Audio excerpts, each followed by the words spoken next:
Assalaamu calaykum. Maalin wacan oo wanaagsan. Niba meesha uu joogo Ilaahay ha ku daryeelo. Waxaan salaamayaa dhammaan akhyaarta ku xidhan ee la socota barnaamijkan Miyi Magaaladiis. Barnaamijkan badbaadada ummadda iyo dhulka ee ugu magac darnay Miyi Magaaladiis. Akhyaarta la socota ee na dhiirigelisa waqti walba ayaan aad iyo aad ugu mahadnaqayaa. Waxaa kale oo mahadnaq aan la soo koobi karin gaarsiinayaa ama aan u jeedinayaa walaalihii samafalayaasha ahaa ee gacan ka geystay dhismaha magaalada cusub ee Cawaley.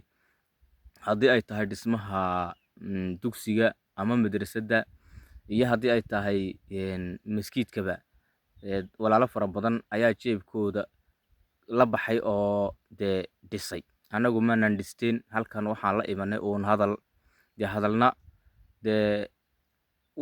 waa la maqlaa laakiin wax muuqda ma qabto hadalku. Walkaas Soomaalidu waxay odhan jirtay hadal badan haan ma buuxiyo.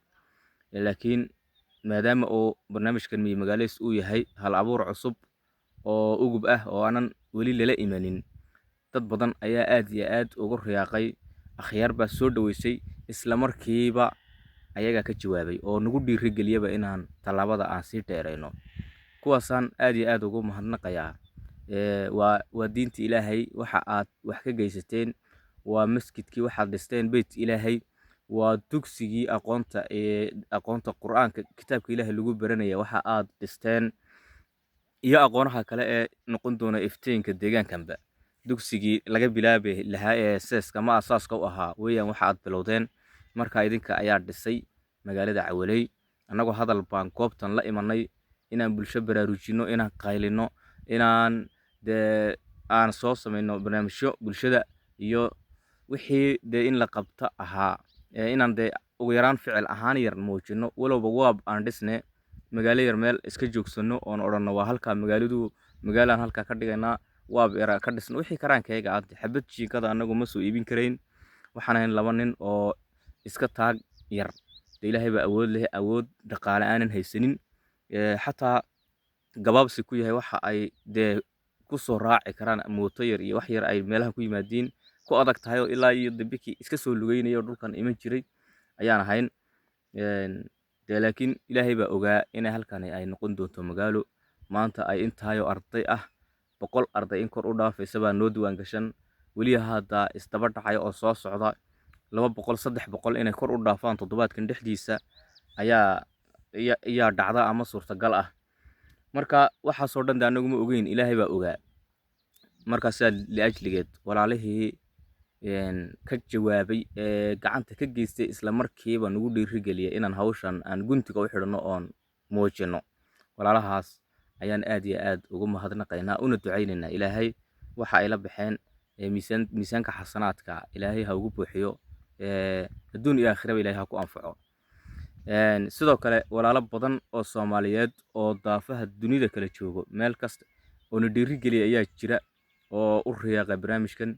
Dabcan dhiirigelintu iyaduna sidoo kale waxbay qofka way tirtirsiisaa oo in uu hawsha uu wada ku dhiirado ayay keentaa.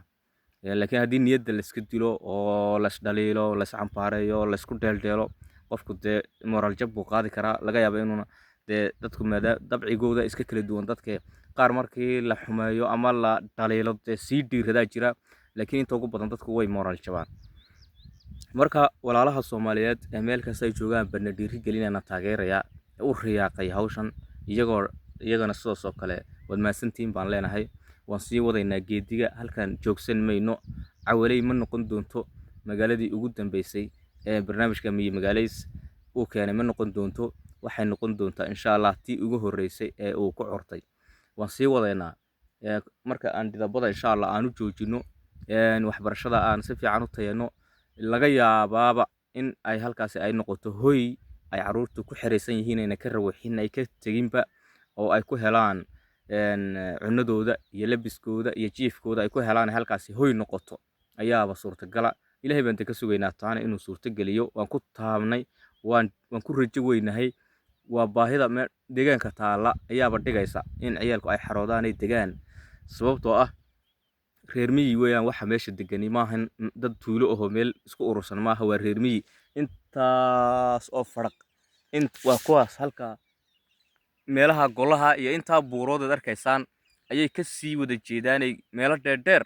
Qaar baa iminka ilaa iyo haddaan iminka u qaylina qaar baa maqlayn, qaar baa saacadan soo soconaya, qaar baa de kolkaa carruurta halkaasoo ka kala imanaysa intaasoo faraq ah. Carruur aad u da' yar bay u badan yihiin weliba kuwa rooroonada xoolaha ba dareeriyeen oo habeenkii baan iyaga u dhignay maadaama ay carruurtu ay kasoo kala wada gaari karin oo da ay ku culus tahay in carruurtii ilmihii aroortii dugsiga la keeno uu haddana uu dib haddana uga rawaxo maadaama ay ku culus tahay dee ay noloshiisi tahay mid reer guuraa deegaankiisii reer guuraa yahay.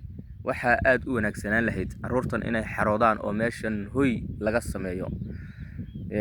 de inta aan gaadhayno ama ay noo suurta galaysa riyadaasi ay noo rumoobayso waxaan samaynaynaa anagu wixii karaanka un baa sii samaynaynaa.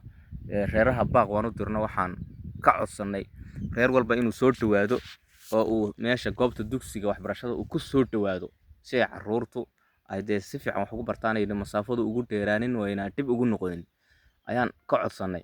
hase ahaatee iminka waqti kaliil ah oo haddii tooladhulku sadkiisa u yaraaday ayaa la galayaa. waa waqti kaliil ah jiilaalka dabayaaqadii dambe ee jiilaalka weeyaan.